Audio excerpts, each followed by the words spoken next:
Hey, what's going on, guys? It's God, that's bad. I just almost forgot my name. It's Treeski. It's Treeski. My name is Treeski. Anyway, today I'm going to be talking some capture the flag strategy with you guys. But before we get started with the game I'm going to be showing off, I just wanted to include the end of this domination game I was playing in the other day. And I'm using the Mac 11, just kind of rushing around into their spawn since it was the end of the game. Just trying to get as many kills as quick as I could. And I thought it was a fun clip. And ultimately it just gives me more time to kind of lead into the next part of this gameplay, which is the actual capture the flag game itself. Whew, I'm talking in circles today. Anyway, I was playing some scrims earlier tonight with some friends. And we were playing a little bit of capture the flag. And another friend of mine and I were kind of talking about how capture the flag is just a game that you always have to be thinking in, and you always have to be aware of your surroundings and have great map control and everything like that. So I got this good competitive gameplay the other day, and I thought I would go ahead and talk some capture the flag strategy over it. So let's get started. Capture the flag is a game mode that you always have to have map control in.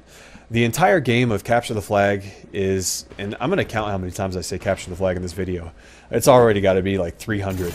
But anyway, in CTF, it's always like one big spawn trap.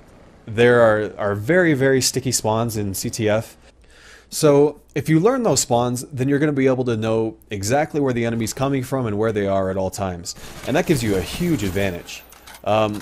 There is a respawn delay in capture the flag, both in competitive games and in public lobbies, and I believe it's around 7.5 seconds for each. Because of this, if you can ever get 2 to 3 to 4 guys dead on the enemy team, that's when you want to grab the flag, because if they're waiting to respawn in, you're going to have a free 5 seconds or so to get as far away from their spawn and as far away from their base as you can. Because of this respawn timer, you never want to grab the flag unless you do have numbers, unless you have more guys alive than they have alive. And preferably you want to grab the flag when they have only one guy, maybe 2 guys alive. So what you're seeing here, this is a prime example. My team just did a great job of killing quite a few guys off, so I told my teammate to go ahead and grab their flag. As soon as he grabbed their flag, I was looking back toward their spawn, which is that jungle area behind the bus, and I was just waiting for the guys to spawn in so I could kill them and make them wait on that respawn timer once again. Once you go ahead and get that initial spawn trap and cover your guy who grabbed the flag, you just want to slowly drop back as he's getting closer and closer to your base. So you just want to slowly fall back with your team, sort of in waves, so that you can kill the enemy as they're kind of advancing up. And that's how a textbook flag capture should work. You should have your team spread out really well, all watching different areas, but all kind of looking back toward the spawn together.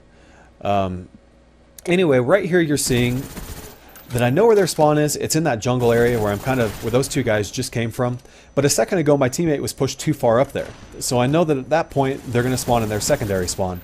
That's why I kind of turned back toward the bar alley and picked up that one guy. And then as soon as I got him, I noticed my teammate was gone, so I pushed back up into their spawn. And here we are again. We got numbers. We got 3 guys dead, so we immediately grab the flag. As my teammate grabs the flag, I go ahead and look toward their spawn again, kill a couple guys off, and now we're falling back with them. Now if you go back about 5 seconds, you'll see that while we were in that bar alley area, we were just all way too close together and we weren't spread out. Because of that, the enemy was able to stun 3 of us with just 1 stun grenade, and that ultimately led to them being able to kill our flag carrier and return the flag. Now the ideal setup would have been to have 1 guy watching the bar alley area where I was at, and then have 1 guy at this barrier where I just died watching their spawn, and 1 guy at the fountain making sure that nobody flanks through red. That would be a perfect flag setup with the last guy running, and it probably would have led to a cap. Now right where I spawn is my secondary spawn for this side, so because of that I immediately start going to my primary spawn because I know that people are going to be over there. Unfortunately I took damage right off the spawn, and then that guy who was coming out of our primary area was able to pick me up. But anyway, the awareness is a good thing to have, just to know that, excuse me, if you know your spawns and you spawn somewhere you're not supposed to, then that means that every single time somebody is going to be back in your primary area.